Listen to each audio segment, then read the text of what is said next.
السلام علیکم ورحمۃ اللہ تعالی وبرکاتہ۔ نحمدہ ونصلی ونسلم علی رسولہ الکریم، اما بعد۔ بزرگان ملت، برادران عزیز، معزز سامعین و مکرم حاضرین، جیسا کہ آپ جانتے ہیں کہ اللہ سبحانہ تبارک و تعالیٰ کے فضل و کرم سے جامعہ انواریہ کے زیر اہتمام ریاض الصالحین کے درس کا ہمارا یہ تسلسل جاری و ساری ہے۔ 7 ابواب مکمل ہو چکے ہیں۔ 8واں باب، باب الاستقامہ، اس کا ہم آج آغاز کرتے ہیں۔ قال اللہ تعالی، اللہ تبارک و تعالیٰ کا ارشاد مبارک ہے، فاستقم کما امرت، جیسا آپ کو حکم دیا گیا ہے اسی طرح آپ استقامت سے رہیں، یعنی جن چیزوں کا حکم دیا گیا ہے اس پر استقامت سے عمل کرتے رہیں۔ اللہ تبارک و تعالیٰ نے اپنے حبیب کے ذریعے ساری قیامت تک کے آنے والی امت کو اس بات کا اللہ تبارک و تعالیٰ نے حکم فرمایا ہے کہ جن چیزوں کا حکم دیا گیا ہے اس پر جو عمل کر رہے ہیں اس پر استقامت سے عمل کریں۔ وقال تعالی، اور اللہ تبارک و تعالیٰ نے ارشاد فرمایا دوسری آیت مبارکہ، اب یہ پہلی آیت مبارکہ تھی فاستقم کما امرت، اور یہ بہت عظیم معاملہ ہے، اطاعت پر استقامت سے رہنا اور کوئی بھی کام کو، نیک کام کو پابندی سے کرنا، اور عبادتوں پر، اوامر پر، جو بھی چیزوں کا اللہ تعالیٰ نے حکم دیا ہے اس کو بجا لانے پر پابندی کرنا اور سارا کچھ کرنا، اور استقامت سے اس پر ڈٹے ہوئے رہنا، جمے ہوئے رہنا، مواظبت کے ساتھ، مداومت کے ساتھ، پابندی کے ساتھ کوئی بھی کام کرنا، یہ بڑا مشکل معاملہ ہے۔ یہ آیت کریمہ جب نازل ہوئی تو اللہ کے پیارے حبیب پاک علیہ الصلوۃ والسلام نے ارشاد فرمایا، شیبتنی ہود، سورہ ہود نے میرے بالوں کو سفید کر دیا۔ اس سورہ میں جو احکام اور اللہ تبارک و تعالیٰ نے جو احکام عطا فرمائے اور جو آیات ربانیہ میں جو جلال ہے، جو احکامات ہیں، حضور نے فرمایا اس کی وجہ سے میرے سر کے کچھ بال سفید ہو گئے، سورہ ہود نے میرے بالوں کو سفید کر دیا۔ تو عزیزان محترم، یہ آیت مبارکہ کوئی عام بات کا حکم اس میں نہیں دیا جا رہا ہے،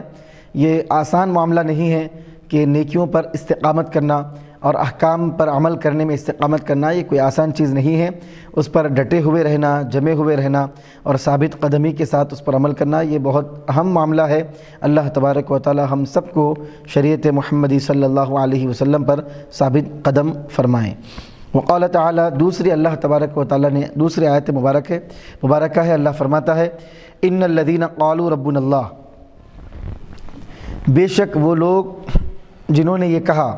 ربنا اللہ کہ ہمارا رب اللہ ہے، ثم استقاموا، پھر وہ لوگ اس پر ثابت قدم رہے، انہوں نے کہا کہ ہمارا رب اللہ ہے اور وہ اس بات پر ثابت رہے، تتنزل علیہم الملائکہ، اللہ ہے کہہ کر اس پر ثابت رہے اور اس کے تقاضے کے مطابق زندگی بھر وہ عمل کرتے رہے، تتنزل علیہم الملائکہ، تو اللہ تبارک و تعالیٰ کی جانب سے فرشتے ان کے اوپر نازل ہوتے ہیں اور یہ کہتے ہوئے آتے ہیں، اللہ تخافو، کہ تم مت ڈرو، تم کو ڈرنے کی ضرورت نہیں ہے، خوف کرنے کی ضرورت نہیں ہے، ولا تحزنوا، اور رنج بھی مت کرو، غم بھی مت کرو، وابشروا بالجنۃ التی کنتم توعدون، اور تم کو مبارک ہو، خوشخبری ہو اس جنت کی جس کا تم کو وعدہ کیا جا رہا ہے۔ عزیزان محترم، وہ بندے جو اللہ تبارک و تعالیٰ کو مانتے ہیں، توحید کا اقرار کرتے ہیں، رسالت کا اقرار کرتے ہیں اور شریعت کے مطابق زندگی بھر عمل کرتے ہیں استقامت کے ساتھ، وہ جب اس دنیا سے جاتے ہیں تو فرشتے ان سے کہتے ہیں، لا تخافوا، تم کو نہ ڈرنے کی ضرورت ہے، نہ غمزدہ ہونے کی ضرورت ہے، ارے تم کو تو بشارت اور خوشخبری ہو اس جنت کی جس کا اللہ تعالیٰ نے تم سے وعدہ فرمایا ہے۔ نحن اولیاؤکم فی الحیات الدنیا وفی الآخرہ، فرشتے کہتے ہیں کہ ہم تمہارے اولیاء ہیں، ہم تمہارے نگہبان ہیں، دنیاوی زندگی میں بھی، آخرت کی زندگی میں بھی۔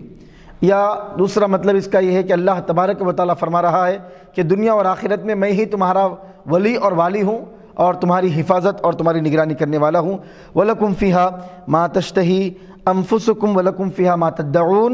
اور اللہ آگے فرماتا ہے کہ جنت میں تمہارے لیے وہ سب کچھ ہوگا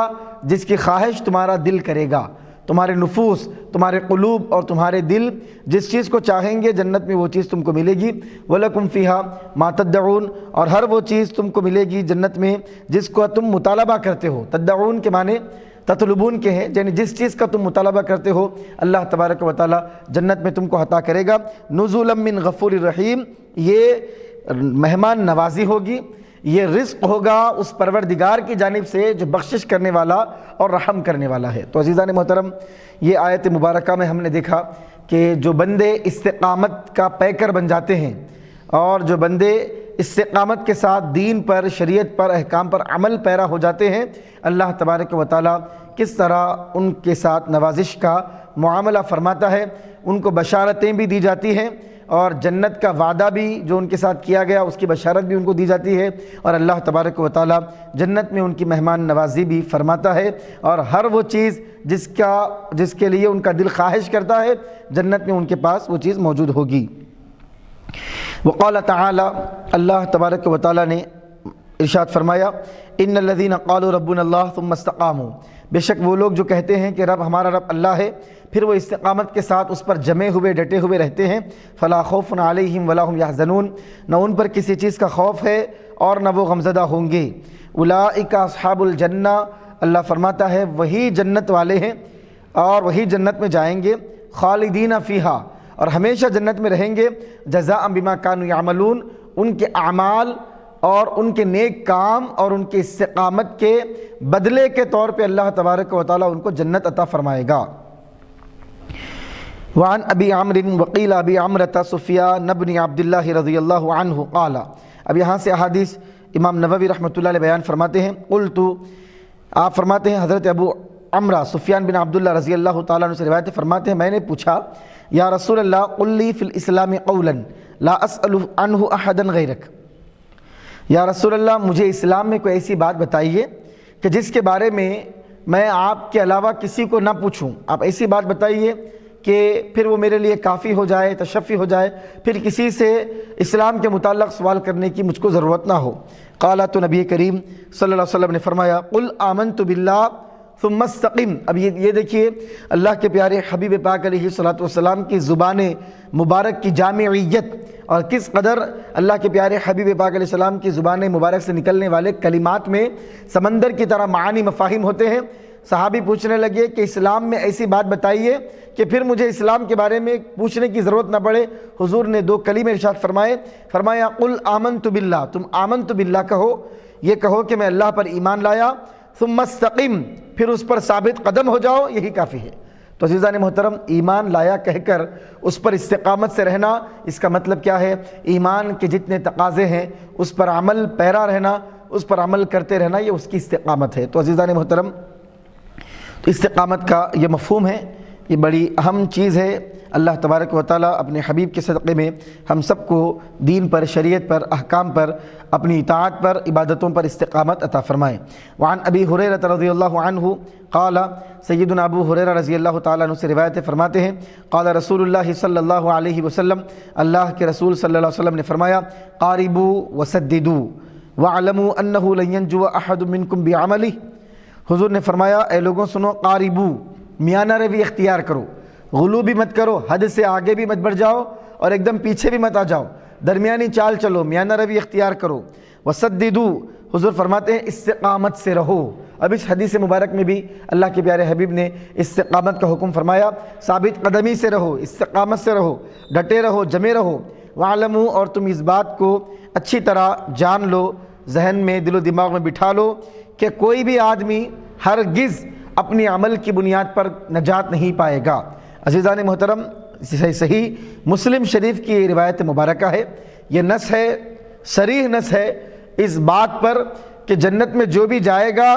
خدا کے فضل پر، مصطفیٰ کی شفاعت پر جائے گا، اپنے عمل کی بنیاد پر نہیں جائے گا۔ کوئی آدمی اپنے عمل کی بنیاد پر ہرگز نجات نہیں پائے گا۔ حضور فرماتے ہیں، وَاعْلَمُوا، تم اس بات کو جان لو، لَن يَنْجُوَ أَحَدٌ مِّنْكُمْ، تم میں سے ہرگز کوئی آدمی نجات نہیں پائے گا اپنی عمل کی وجہ سے۔ پھر کیسے نجات ملے گی؟ اللہ کے فضل سے نجات ملے گی، اللہ کے کرم سے نجات ملے گی، خدا کے رحم پر نجات ملے گی، مصطفیٰ کی نظر کرم پر نجات ملے گی، حضور کی شفاعت پر نجات ملے گی۔ عزیزان محترم، اس لیے وہ لوگ غور کریں جو اپنے عمل پر غرہ بھرہ کرتے ہیں، غرور کرتے ہیں، تکبر کرتے ہیں، تعلی کرتے ہیں، اور چند نمازیں، روزے، زکوٰۃ، حج، عبادتیں کر کے اپنے آپ کو بہت بڑا متقی سمجھتے ہیں، اور یہ سمجھتے ہیں کہ جنت انہوں نے واجب کرا لی ہے اور اللہ تعالیٰ ان کو ضرور جنت میں داخل عطا فرمائے گا ان کے اعمال کے وجہ سے۔ تو عزیزان محترم، کوئی بھی آدمی اپنے عمل کی بنیاد پر نہیں، رب کے فضل کی بنیاد پر جنت میں جاتا ہے۔ جب صحابہ کرام رضی اللہ عنہم اجمعین نے یہ سنا کہ تم میں سے کوئی بھی اپنے عمل کی بنیاد پر ہرگز نجات نہیں پائے گا، قالوا ولا انت یا رسول اللہ، تو صحابہ پوچھنے لگے یا رسول اللہ آپ بھی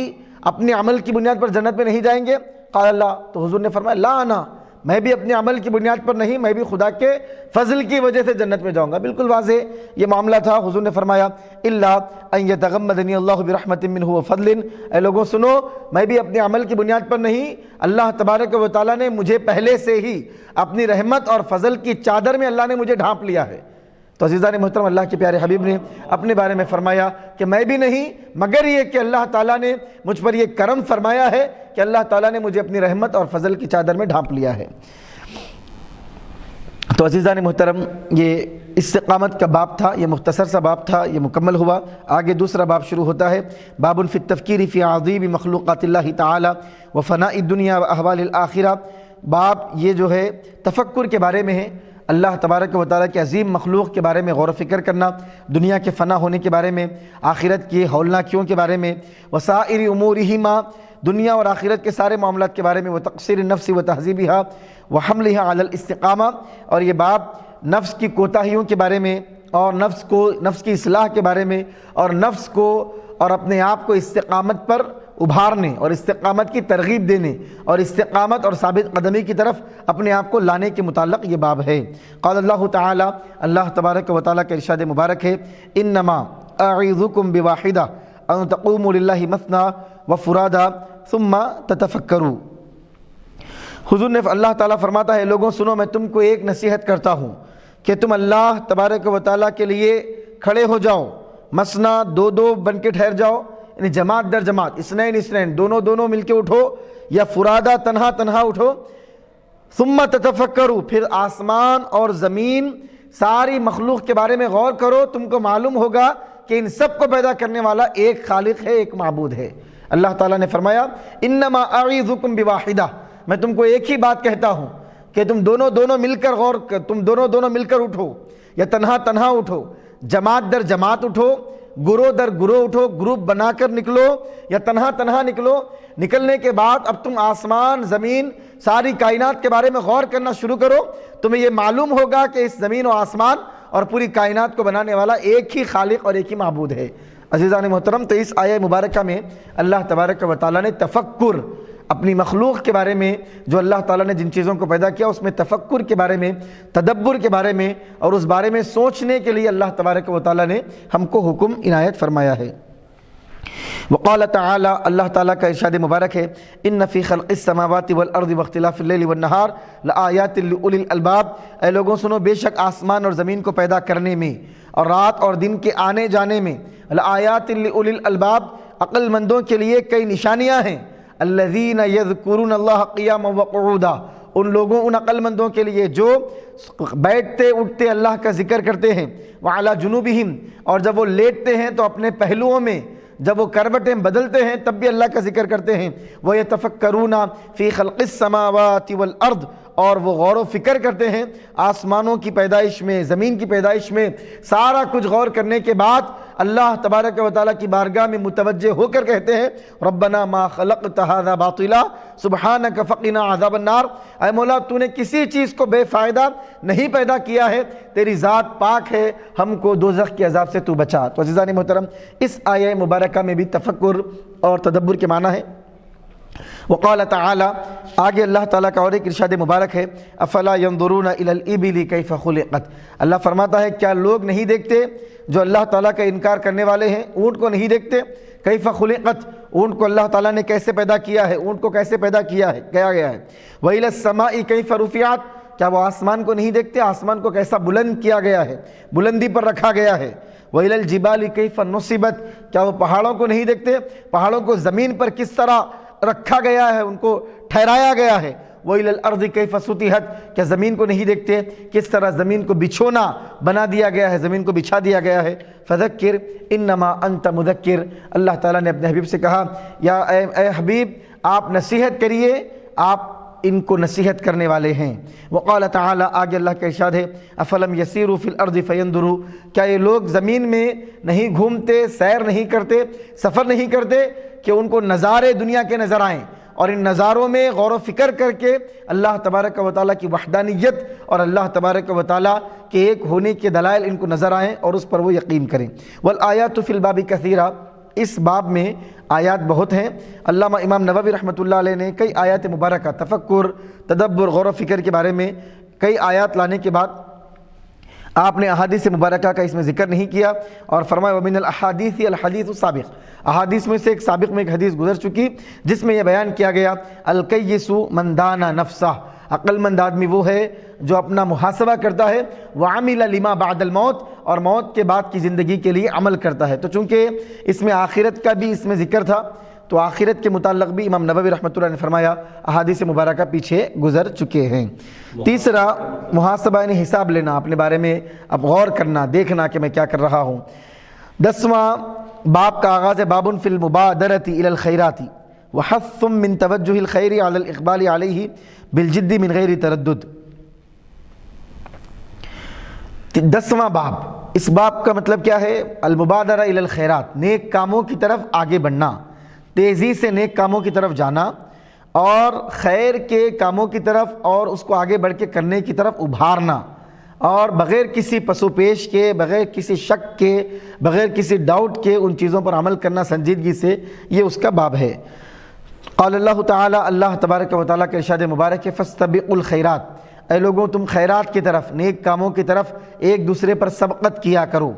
آگے بڑھ بڑھ کر نیک کام کیا کرو۔ وقال تعالی، دوسرا اللہ کے ارشاد مبارک ہے وسارعوا الی مغفرۃ من ربکم وجنۃ عرضها السماوات والارض اعدت للمتقین، اے لوگوں تم جلدی کرو اللہ تبارک و تعالیٰ کی مغفرت کو لینے کے لیے کہ خدا بخشش فرما رہا ہے، وجنۃ، اور تم جلدی کرو، آگے بڑھ بڑھ کر نیک کام کرو، اللہ تم کو اپنی جنت عطا فرمائے گا، عرضها السماوات، جس کی چوڑائی زمین و آسمان کو سنبھالے گی، اس سے بھی بڑھ کر ہے، اعدت للمتقین، اور یہ خاص طور پہ اس جنت کو اللہ تعالیٰ نے متقین کے لیے بنایا ہے، اس جنت کو متقین کے لیے بنایا گیا ہے۔ تو عزیزان محترم، ان دونوں آیات بینات میں ہم نے دیکھا اللہ تبارک و تعالیٰ نیک کاموں کی طرف آگے بڑھنے کا اور نیک کاموں کی طرف آگے بڑھ بڑھ کر نیک کام کرنے کا اللہ تبارک و تعالیٰ ہم کو حکم عنایت فرماتا ہے۔ وَأَمَّا الْأَحَادِيثُ فَالْأَوَّلُ، احادیث کا تسلسل امام نووی شروع فرماتے ہیں۔ پہلی حدیث مبارک عن ابی ہریرہ رضی اللہ عنہ ان رسول اللہ صلی اللہ علیہ وسلم قال، سیدنا ابو ہریرہ رضی اللہ تعالیٰ عنہ سے روایت فرماتے ہیں کہ اللہ کے رسول صلی اللہ علیہ وسلم نے ارشاد فرمایا بادروا بالاعمال فتنا كقطع الليل المظلم يصبح الرجل مؤمنا ويمسي كافرا او یمسی مؤمنا ویصبح کافرا یبیع دینہ بعرض من الدنیا، رواہ مسلم۔ انتہائی اہم حدیث مبارک ہے۔ اللہ کے رسول صلی اللہ علیہ وسلم نے ارشاد فرمایا بادروا بالاعمال، تم نیک کاموں کی طرف سبقت کرو اور آگے بڑھ بڑھ کر تم نیک کام کرو، فتنا كقطع الليل المظلم، کس پر سبقت کرو؟ سبقت کرنے کے لیے کوئی چیز چاہیے، کس سے آگے، کس سے پہلے نیک کام کرو؟ حضور نے فرمایا تم نیک کام کر لو اس سے پہلے کہ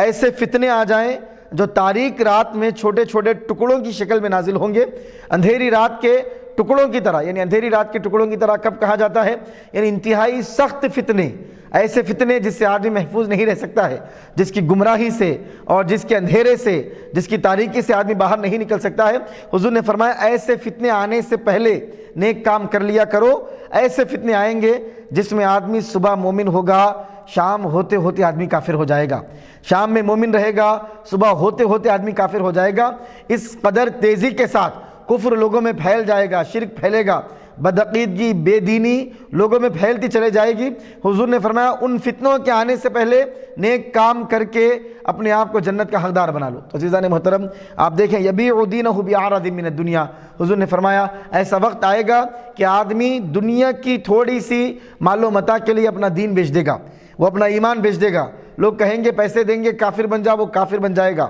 لوگ کہیں گے پیسے دیں گے عقیدہ اپنا بدل لے، وہ اپنا عقیدہ بدل لے گا۔ تو توحید کا عقیدے کو بیچیں گے، رسالت کے عقیدے کو بیچیں گے۔ لوگ دنیا کی تھوڑی سی مال و متاع کے لیے، دنیا کے تھوڑے سے ساز و سامان کے لیے اپنے دین کو بیچ دیں گے۔ یبیع دینہ،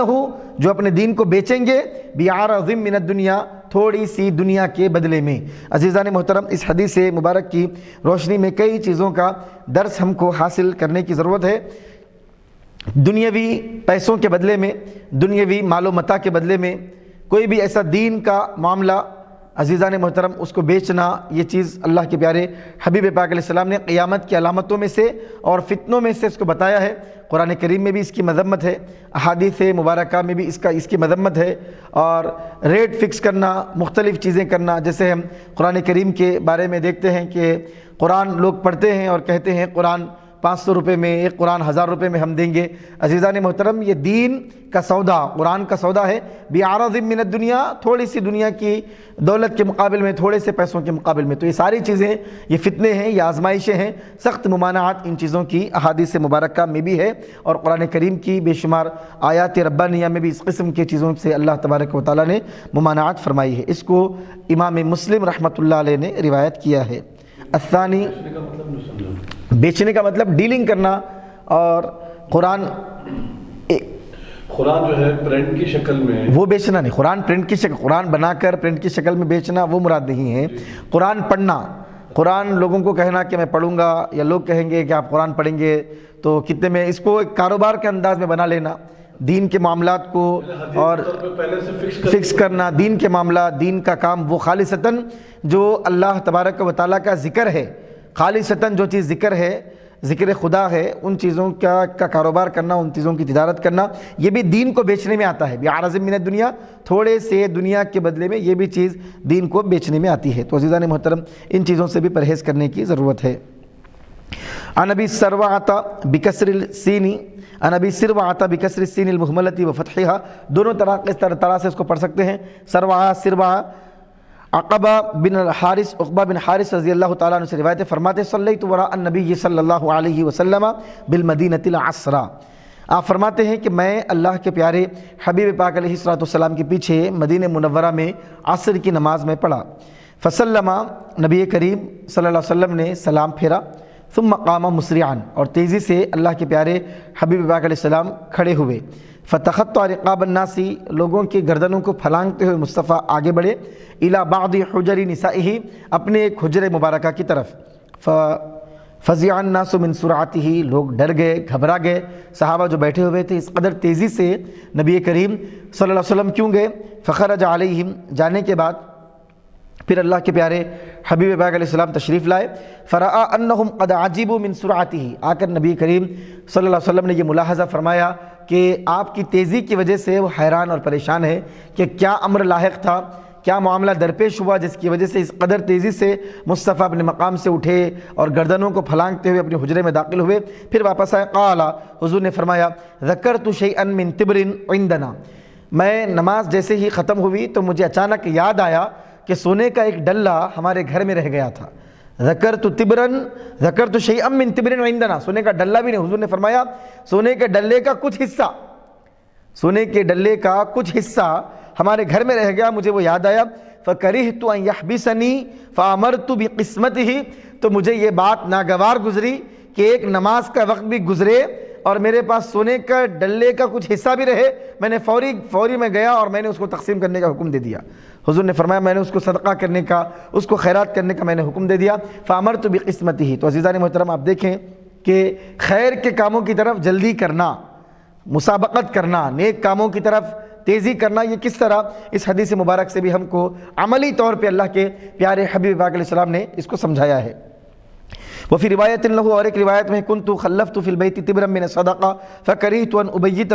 حضور نے فرمایا کہ میں نے گھر میں صدقے کرنا جس کو تھا سونا، کچھ سونا گھر میں نے رکھ دیا تھا، مجھے یہ بات ناگوار گزری کہ ایک دن بھی، ایک رات بھی وہ سونا میرے گھر میں رہے، میں فوری گیا اور میں نے اس کو خیرات کرنے کا حکم دے دیا۔ عزیزان محترم، یہ پریکٹیکلی طور پہ، عملی طور پہ اللہ کے پیارے حبیب نے نیکیوں کی طرف سبقت کرنے کا عملی طور پہ نمونہ ہم کو عطا فرمایا ہے، اور عملی مثال اللہ کے پیارے حبیب نے ہم کو عطا فرمائی ہے۔ تیسری حدیث مبارک عن جابر رضی اللہ عنہ، سیدنا جابر رضی اللہ تعالیٰ عنہ سے روایت فرماتے ہیں، قال رجل للنبی صلی اللہ علیہ وسلم یوم احد،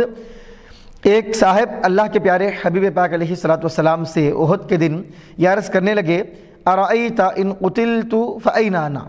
یا رسول اللہ مجھے یہ بتائیے کہ اگر مجھے مار دیا جائے، میں شہید کر دیا جاؤں، مجھے مار دیا جائے، مجھے قتل کر دیا جائے، احد کا میدان تھا، جنگ ہو رہی تھی، گھمسان لڑائی ہو رہی تھی، وہ کہنے لگے کہ اگر مجھے قتل کر دیا جائے فأین انا، تو میں کہاں رہوں گا، میرا مقام کیا ہوگا؟ اگر میں مر جاؤں گا، مجھے قتل کر دیا جائے گا تو میرا مقام کیا ہوگا؟ قال فی الجنہ۔ اب نبی کریم صلی اللہ علیہ وسلم کے علم کا آپ اندازہ کیجئے۔ اہل سنت و جماعت کا یہ عقیدہ ہے کہ اولین اور آخرین کا سارا علم اللہ کے پیارے حبیب کو عطا فرما دیا گیا ہے، اور ہر ایک کے بارے میں مصطفیٰ ساری خبر رکھتے ہیں۔ انہوں نے پوچھا کہ مجھے بتائیے ارأیت ان قتلت، اگر میں مارا جاؤں تو کہاں رہوں گا؟ حضور نے فرمایا جنت میں رہو گے۔ قال فی الجنہ، تم جنت میں جاؤ گے۔ فالقى تمرات کن فی یدہ، اب حضور فرماتے ہیں، حضرت جابر فرماتے ہیں کہ سرکار نے جب یہ فرمایا احد کے میدان میں کہ تم جنت میں جاؤ گے، فالقى تمرات کن فی یدہ، اس آدمی کے ہاتھ میں کھجور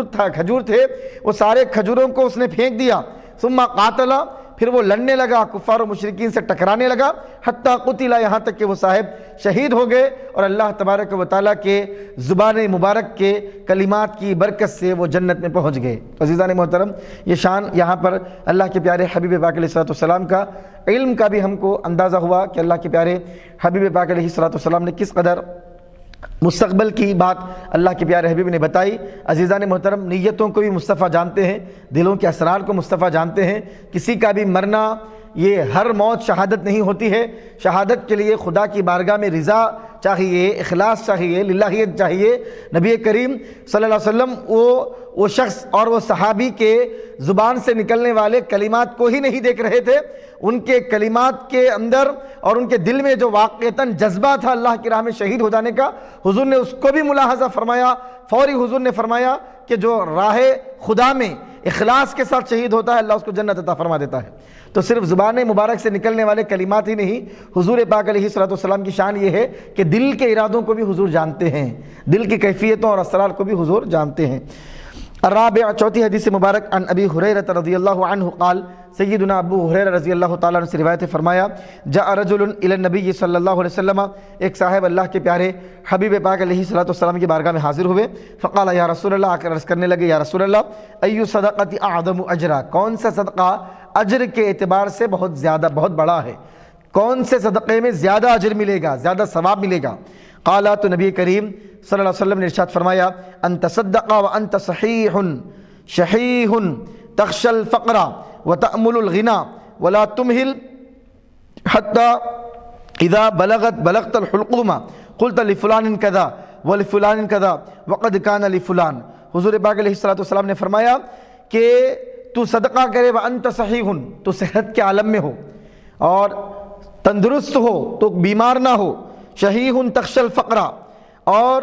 تمہیں فقر کا خوف ہو، وتأمل الغنى، اور تمہیں امید ہو مالداری کی، ولا تمہل حتی اذا بلغت الحلقوم، اور تم کو وقت بھی نہ ملے یہاں تک کہ تمہاری روح جسم سے نکلنے لگے اور تم یہ کہو کہ فلاں کے لیے یہ فلاں کو یہ دے دیا جائے، فلاں کو یہ دے دیا جائے۔ یہ صدقہ سب سے اعلیٰ ہے۔ عزیزان محترم، اللہ کے پیارے حبیب نے فرمایا کہ تم صحت کے ساتھ ہو، سلامتی کے ساتھ ہو، تمہیں فقر کا بھی خوف ہے، تمہیں اس بات کا بھی خوف ہے میں دے دوں گا تو فقر و فاقہ لاحق ہو جائے گا، تمہیں اس بات کا بھی خوف ہے، تمہیں اس بات کا بھی اندیشہ ہے کہ نہیں دوں گا تو میرے پاس دولت رہے گی، تو ایسے معاملے میں، ایسی حالت میں، ایسی کیفیت میں کہ اپنے پاس کچھ نہ ہو، تو ایسے حالت میں صدقہ کرنا یہ سب سے عظیم صدقہ ہے اور سب سے زیادہ اجر والا صدقہ ہے۔ اللہ کے پیارے حبیب پاک علیہ السلام نے ارشاد فرمایا۔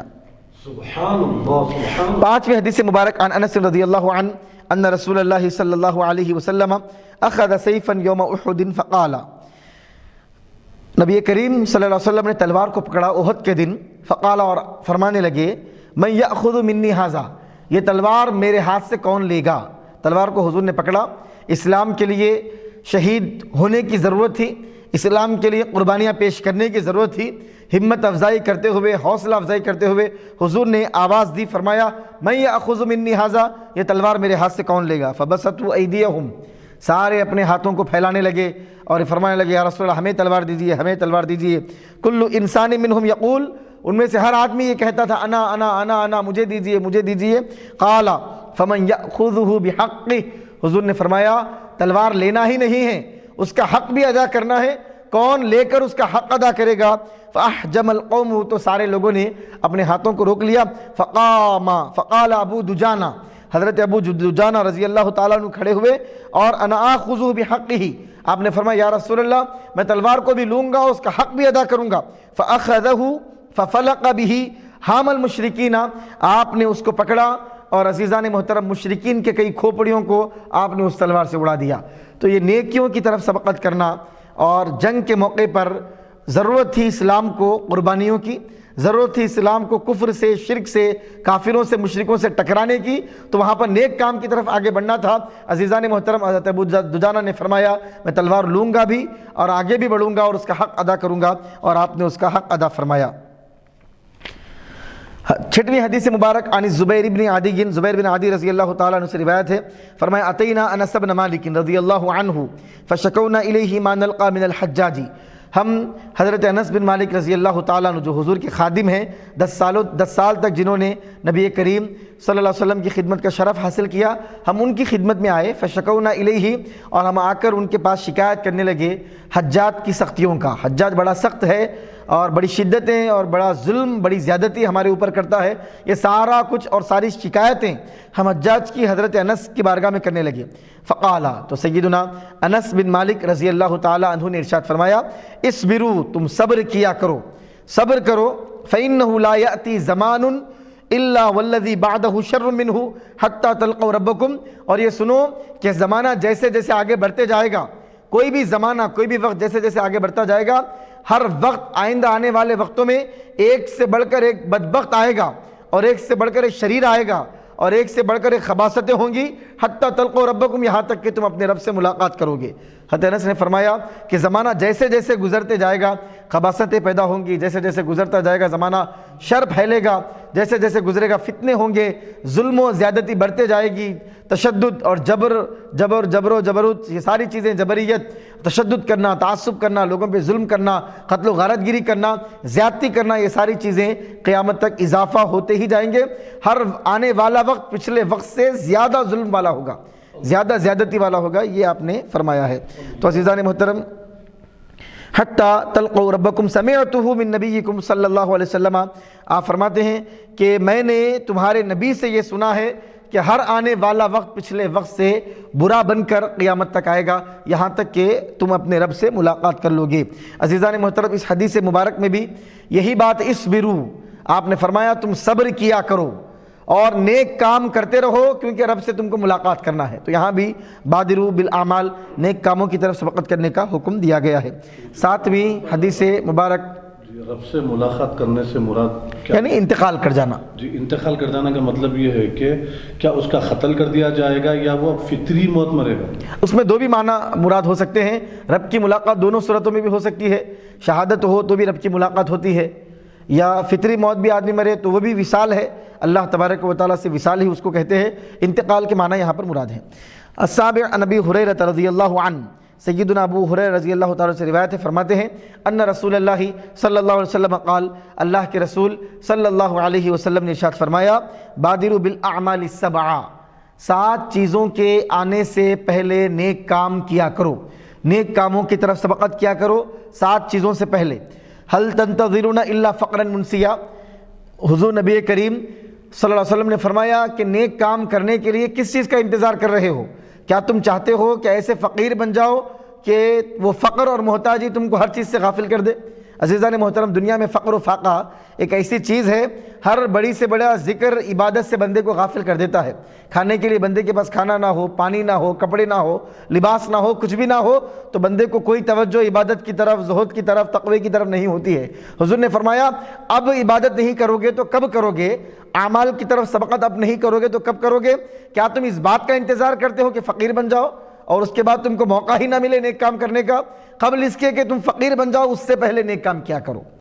قبل اس کے کہ تمہارے اوپر فقر چھا جائے اس سے پہلے نیک کام کیا کرو۔ او غنن مطغیا، حضور نے فرمایا قبل اس کے کہ تم اتنے مالدار بن جاؤ کہ مالداری تم کو سرکش کر دے اور سرکش بنا دے، اللہ کے ذکر سے غافل بنا دے، اس سے پہلے تم نیک کاموں کی طرف سبقت کرو۔ او مرضا مفسدا، یا حضور نے فرمایا یا بیماری تمہارے جسم میں فساد پیدا کر دے، تمہاری عقل میں فساد پیدا کر دے۔ عزیزان محترم، ہم دیکھتے ہیں آدمی جب بیمار ہوتا ہے تو ذہنی کنڈیشن اس کا صحیح نہیں ہوتا، توازن اس کا بگڑ جاتا ہے، تو جسم کا توازن بھی ختم ہوتا ہے، دماغ کا توازن بھی ختم ہوتا ہے۔ حضور نے فرمایا نیک کاموں کی طرف سبقت کرو۔ کیا تم اس بات کا انتظار کر رہے ہو کہ تمہاری صحت ختم ہو جائے، تم کو بیماری آ جائے، بدن بھی علیل ہو جائے، عقل بھی علیل ہو جائے اور آدمی پریشان ہو جائے اور وہ بیماری میں تم کوئی عبادت نہ کر سکو۔ عزیزان محترم، دنیا میں ہم دیکھتے ہیں آدمی صحت کے زمانے میں جو عبادت کر سکتا ہے، بیماری کے زمانے میں ویسی عبادت نہیں کر سکتا۔ اس کو قیام کا مسئلہ ہے، رکوع کا مسئلہ ہے، سجدے کا مسئلہ ہے، توجہ کا مسئلہ ہے،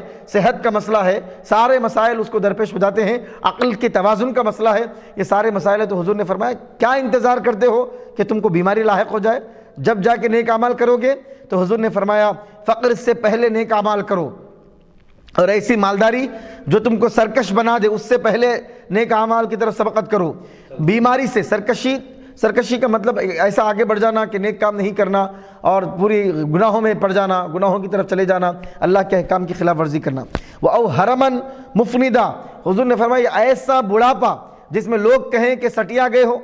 لوگ تم کو کہیں کہ ارے یہ تو عقل بھی نہیں ہے، بچے کی طرح ان کی عقل ہو چکی ہے اور بالکل بچے کی طرح یہ باتیں کر رہے ہیں، لوگ لاک کر کے رکھتے ہیں، دروازے بند کر کے رکھتے ہیں۔ کہ ایسے بڑھاپے کا انتظار کر رہے ہو جس میں تمہارا دماغ سٹیا جائے اور تم اپنے قابو میں نہ ہو، تم نہ خود سے چل سکتے ہو، نہ خود سے پھر سکتے ہو، نہ خود سے کھا سکتے ہو، نہ خود سے اٹھ سکتے ہو۔ ایسا حرم والا بڑھاپا جس میں آدمی خود کا کوئی کام نہ کر سکے، ضرورت سے فارغ نہ ہو سکے، اپنے حاجتوں کو پورا نہ کر سکے، تم انتظار کر رہے ہو ایسے بڑھاپے کا جب نیک اعمال کرو گے۔ حضور پاک علیہ الصلوۃ نے ابھارا ہے نیک اعمال کی طرف، اور سرکار دو عالم صلی اللہ علیہ وسلم نے رغبت دلائی۔ حضور نے فرمایا نیک اعمال کی طرف سبقت کرو قبل اس کے کہ فقر آ جائے، قبل اس کے کہ سرکشی پیدا کرنے والی مالداری آ جائے، یا تم کو بیماری آ جائے، یا ایسا بڑھاپا آ جائے کہ تم خود کے کام نہ کر سکو، او موتن مجہزہ، یا تمہارے لیے موت آ جائے، اس سے پہلے تم نیک اعمال کی طرف سبقت کرو۔ او الدجال، یا دجال آ جائے، فشر غائب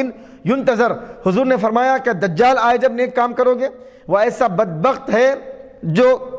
ہم سے غائب ہے اور جس کا انتظار کیا جا رہا ہے۔ عزیزان محترم، حدیث مبارک میں اللہ کے پیارے حبیب فرماتے ہیں ما من نبی الا حذر امتہ بالدجال، دنیا میں کائنات میں جتنے انبیاء دنیا میں آئے ہر نبی نے اپنی امت کو دجال سے ڈرایا ہے اور دجال کے فتنوں سے ڈرایا ہے۔ عزیزان محترم، کیسے فتنے ہوں گے؟ وہ چلتے چلتے لوگوں کو جسم اور دھڑ الگ، جسم کو سر سے الگ کر دے گا، لوگوں کو آدھا آدھا کر دے گا، ایک ہی جھٹکے میں پھر اس کو زندہ بھی کر دے گا، اور جنت کے مناظر وہ دکھائے گا، دوزخ کے مناظر دکھائے گا، ایسے ایسے معاملات دکھائے گا۔ عزیزان محترم، قیامت کے قریب سب سے بڑا فتنہ، اگر کوئی بندہ انتہائی اس کے لیے مشکل ہو جائے گا اپنے ایمان کی حفاظت کرنا، تو وہ دجال کا فتنہ ہے۔ وہ اپنے ہاتھ میں حیات بھی لے کے پھرے گا، موت بھی لے کے پھرے گا، جنت بھی ہوگی، دوزخ بھی ہوگی، ایسا بتائے گا کہ وہ خود خدا ہے۔ عزیزان محترم، اتنے بڑے فتنے سے جب لوگ اپنی آنکھوں کے سامنے کسی کو کٹتا ہوا دیکھیں گے، پھر 2 لمحوں میں اس کو پھر زندہ ہوتا ہوا دیکھیں گے، تو لوگوں کے لیے ایمان پر قائم رہنا، اس پر ثابت قدم رہنا، یہ بڑا مشکل مرحلہ ہوگا۔ حضور نے فرمایا نیک کام اب نہیں کرو گے تو کیا دجال کا انتظار ہے؟ دجال آنے کے بعد نیک کام کرو گے جس وقت ایمان کی سلامتی اور ایمان کی بقا ہی مشکل میں پڑ جائے گی۔ تو عزیزان محترم، اللہ تبارک و تعالی ہم سب کے ایمانوں کی حفاظت کرے۔ اب الساعہ فالساعہ ادھا وامر، حضور نے فرمایا یا قیامت کے قریب نیک اعمال کرو گے جو سب سے خطرناک ہے اور سب سے کڑوی چیز ہے اور ایسے قائم ہوگی۔ اللہ کے پیارے حبیب پاک علیہ الصلوۃ فرماتے ہیں ایک لمحہ، صرف ایک جھٹکے میں قیامت قائم ہوگی، کلمح البصر او هو اقرب، حضور فرماتے ہیں پلک جھپکنے میں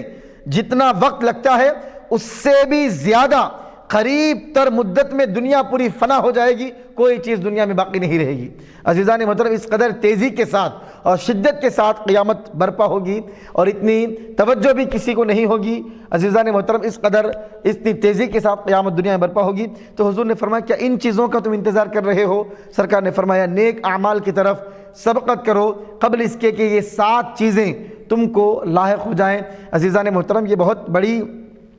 نصیحت آمیز اور کئی اس میں دروس اور عبرت کی باتیں ایسی حدیث مبارک ہے، ہم سب کو اس پر عمل کرنے کی ضرورت ہے اور اس حدیث مبارک کو سمجھنے اور دوسروں تک پہنچانے کی ضرورت ہے۔ عنہ حضرت ابو ہریرہ رضی اللہ تعالیٰ عنہ سے ہی روایت ہے، فرماتے ہیں ان رسول اللہ صلی اللہ علیہ وسلم قال یوم خیبر، اللہ کے رسول صلی اللہ علیہ وسلم نے خیبر کے دن فرمایا لأعطین هذه الرایۃ رجلا يحب اللہ ورسولہ، میں ضرور یہ جھنڈا ایسے آدمی کو دوں گا جو اللہ اور اس کے رسول سے محبت کرتا ہے۔ یحب اللہ ورسولہ، جو اللہ اور اس کے رسول سے محبت کرتا ہے، یہاں پر وہ روایت نہیں ہے۔ اور ایک روایت میں، دوسری صحاح کی روایت میں یہ ہے وَيُحِبُّهُ اللَّهُ وَرَسُولُهُ، اور اللہ اور اس کے رسول بھی اس سے محبت کرتے ہیں۔ دو باتیں اللہ کے پیارے حبیب نے ارشاد فرمائی، کل میں جھنڈا ایسے آدمی کے ہاتھ میں دوں گا جو اللہ اور اس کے رسول سے محبت کرتا ہے، وَيُحِبُّهُ اللَّهُ وَرَسُولُهُ، اور اللہ اور اس کے رسول بھی اس سے محبت کرتے ہیں۔ تو یہ کتنی بڑی ضمانت اللہ کے پیارے حبیب پاک علیہ السلام نے عطا فرمائی۔ خیبر کی فتح کے موقع پر فاتح خیبر کا پروانہ اللہ تعالیٰ نے جس کے ہاتھ میں عطا کیا، اور جس کو جھنڈا اللہ تعالیٰ نے دیا، جھنڈا بھی اللہ نے عطا کیا، فاتح خیبر بھی اس کو بنایا، اور اللہ تعالیٰ اللہ کے پیارے حبیب نے اس کو محبوب خدا اور محبوب مصطفیٰ کے ٹائٹل سے بھی نوازا ہے۔ عزیزان محترم، آپ اندازہ کریں اتنی بڑی بات حضور نے فرمائی کہ ایسے آدمی کو میں دوں گا، اور سرکار دو عالم صلی اللہ علیہ وسلم کا انداز بھی آپ دیکھیں، سرکار نے کس قدر مبہم انداز میں بات کی۔ سرکار نے اس کو نامینیٹ نہیں کیا، اس آدمی کا نام بیان نہیں کیا۔ حضور پاک علیہ السلام نے چاہا کہ ہر کوئی اس تجسس میں ہو اور اس کیفیت میں ہو کہ کس کو جھنڈا دیا جائے گا، مجھے دیا جائے گا، اسے دیا جائے گا، کسے دیا جائے گا، اور ہر ایک کے سامنے اس شخص اور اس ذات کی فضیلت آشکار ہو جائے جس کو مصطفیٰ جھنڈا دینے والے ہیں۔ عزیزان محترم، یہ بھی معنی اس کے اندر ہے۔ حضور نے فرمایا میں دوں گا جھنڈا ایسے آدمی کو جو اللہ اور اس کے رسول کو چاہتا ہے، یفتح اللہ علی یدہ، اور وہ جھنڈا لے کر آگے بڑھے گا تو خدا اس کے ہاتھوں کی برکت سے فتح عطا فرمائے گا۔ کتنی باتیں اللہ کے پیارے حبیب فرما رہے ہیں۔ قال عمر رضی اللہ عنہ، سیدنا عمر فاروق رضی اللہ تعالیٰ عنہ فرماتے ہیں ما احببت الامارۃ الا یومئذ، امارت کا شوق مجھے صرف اس وقت ہوا۔ عزیزان محترم، اللہ کے پیارے حبیب کے صحابہ حضور پاک علیہ السلام کی نصیحتیں اور حضور کے دروس سن سن کر ان کے دل اس قدر پگھل چکے تھے، نہ ان کو حکومت کا کوئی شوق تھا، نہ بادشاہت کا کوئی شوق تھا، نہ دنیاوی معاملات میں آگے بڑھ بڑھ کر آنے کا ان کو کوئی شوق تھا، نہ قیادت کا ان کو شوق تھا، نہ سپہ سالاری کا ان کو شوق تھا۔ ان کے نفوس انتہائی مقدس اور مطہر اور منزہ پاکیزہ ہو چکے تھے، صاف ہو چکے تھے، ستھرے ہو چکے تھے۔ کوئی دنیاوی خواہش، عزت کی خواہش، شہرت کی خواہش، قیادت کی خواہش ان کے اندر نہیں تھی۔ امیر بننے کی خواہش، جھنڈا اپنے ہاتھ میں لینے کی خواہش، کمانڈر بننے کی خواہش، لوگوں کو اپنے تابع لے کے چلنے کی خواہش، ان کے اندر کوئی چیز ان کے اندر نہیں تھی۔ حضرت عمر فاروق رضی اللہ تعالیٰ عنہ تو خلیفہ راشد ہیں، خلیفہ ثانی ہیں۔ آپ فرماتے ہیں مجھے کسی دن اس بات کی خواہش نہیں ہوئی کہ میں کسی قافلے کا سپہ سالار بن جاؤں، مجھے کسی دن اس بات کی خواہش نہیں ہوئی کہ عمارت اور حکومت اور یہ ساری چیزیں میرے ہاتھ میں آ جائے، سوائے اس دن کے مجھے آج یہ خواہش ہوئی کیونکہ مصطفیٰ نے کہا کہ اللہ اور اس کے رسول کو وہ چاہتا ہے اور خدا اور اس کا رسول بھی اسے چاہتا ہے اور اللہ اس کے ہاتھوں پہ فتح عطا فرمائے گا۔ میرے دل میں یہ تمنا جاگی کہ اللہ تعالیٰ یہ سعادت مجھے عطا فرمائے۔ حدیث مبارک میں آتا ہے سیدنا عمر فاروق رضی اللہ تعالیٰ عنہ ٹھہر ٹھہر کر، جب دوسرا آگے الفاظ ما احببت الامارۃ الا یومئذ فتساورت لها رجاء ان ادعا لها۔ عزیزان محترم، کیسی بڑی نعمت تھی ہوگی کہ جس کو پانے کے لیے فاروق اعظم، جن کے بارے میں مصطفیٰ نے فرمایا لو کان بعدی نبی لکان عمر، اگر میرے بعد نبی ہوتے تو عمر ہوتے، ایسی شان جن کی حضور نے بیان فرمائی ہے، وہ کون سا مقام اور کیسی نعمت تھی ہوگی جس کا اعلان مصطفیٰ نے کیا۔ تو فاروق اعظم اتنے بے چین ہو گئے، اتنی طلب پیدا ہوئی، اتنی رغبت پیدا ہوئی، آپ فرمانے لگے فتساورت لها، میں منڈی اپنا سر مبارک، میں اپنا سر اٹھا اٹھا کر، صحابہ سارے بیٹھے ہوئے ہیں، حضرت عمر فاروق اپنا چہرہ اٹھا اٹھا کر مجمع میں اٹھنے کی کوشش کرتے ہیں، بار بار اٹھتے جا رہے ہیں۔ آپ فرماتے ہیں میں بار بار اپنے چہروں کو اٹھاتا اور اپنے گھٹنوں کے بل میں بیٹھ جاتا تاکہ مصطفیٰ کی نظر مجھ پر پڑے اور مصطفیٰ میرا نام لے لے۔ عزیزان محترم، آپ اندازہ کریں، آپ فرماتے ہیں کہ صرف عمارت کی خواہش ہی نہ ہوئی، میں بار بار اٹھنے کی کوشش کرتا اور میں چاہتا کہ مجھ پر مصطفیٰ کی نظر پڑے، ان ادعا لها، اور مجھ کو اس نعمت کے لیے بلا لیا جائے اور حضور میرا نام لے لیں۔ فدعا رسول اللہ صلی اللہ علیہ وسلم علی بن ابی طالب رضی اللہ عنہ، اللہ کے پیارے حبیب پاک علیہ السلام نے حضرت علی کو بلایا، فاعطاہ ایہا، اور وہ جھنڈا مصطفیٰ نے حضرت علی کے ہاتھوں میں تھما دیا۔ عزیزان محترم، ایسی بڑی نعمت اللہ کے پیارے حبیب پاک علیہ السلام نے مولا کائنات شیر خدا حیدر کرار رضی اللہ تعالی عنہ کو عطا فرمائی۔ وقال، اور فرمایا امشی علی، چلتے رہو، ولا تلتفت، پیچھے پلٹ کر نہ دیکھنا، ولا تلتفت، پیچھے نہ پلٹنا، حتی یفتح اللہ علیک، آگے بڑھتے ہی چلے جانا اور حملہ کرتے ہی چلے جانا، وار کرتے ہی چلے جانا، یہاں تک کہ خدا تمہارے ہاتھوں پر خیبر فتح فرما دے گا، سبحان اللہ، پیچھے نہیں پلٹنا۔ فسار علی شیئن، حضرت علی تھوڑی دور چلے، ثم وقف، پھر آپ ٹھہر گئے، ولم یلتفت۔ اب آپ دیکھیے سیدنا ابو ہریرہ رضی اللہ تعالیٰ عنہ سارا واقعہ اور سارا منظر حضرت ابو ہریرہ بیان فرما رہے ہیں۔ حضرت علی آگے بڑھے، تھوڑا آگے بڑھنے کے بعد آپ ٹھہر گئے،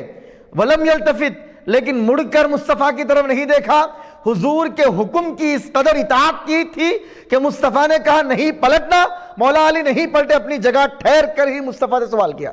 چہرہ آپ کا اسی طرف ہے اور پیچھے پلٹ کر آپ نے نہیں دیکھا۔ فصرخ، اور پکار کر کہنے لگے یا رسول اللہ علی ماذا اقاتل الناس، میں آگے تو بڑھ رہا ہوں لیکن لوگوں سے میں قتل کروں گا، لوگوں کے ساتھ قتال ہوگا، جنگ ہوگی، لڑائی ہوگی، کس بنیاد پر لڑوں اور بنیاد کیا بناؤں، بیس کیا بناؤں، کس بنیاد پر میں لوگوں سے لڑوں؟ حضور نے فرمایا قاتلہم، تم اس بنیاد پر لڑو حتی یشہدوا لا الہ الا اللہ، کہ وہ اللہ کی گواہی دے دیں اور یہ گواہی دے دیں کہ محمد صلی اللہ علیہ وسلم اللہ کے رسول ہے، کلمے کی بنیاد پر تم ان سے لڑو۔ فَإِذَا فَعَلُوا ذَلِكَ، اگر وہ کلمہ پڑھ لیں، فَقَدْ مَنَعُوا مِنْكَ دِمَاءَهُمْ وَأَمْوَالَهُمْ إِلَّا بِحَقِّهَا، حضور نے فرمایا اگر وہ کلمہ پڑھ لیتے ہیں تو ان کے ایمان کی اور ان کے اموال کی ضامن تم بن جانا، اور ان کے ایمان اور ان کے اموال اور ان کی جانوں کے ضامن بننا، ان کی جان کو ہاتھ نہ لگانا۔ عزیزان محترم، وَحِسَابُهُمْ عَلَى اللَّهِ،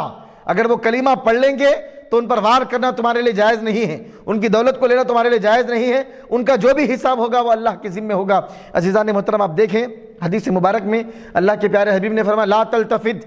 پیچھے پلٹ کر نہ دیکھنا، تو کوئی مضائقہ اس میں نہیں تھا۔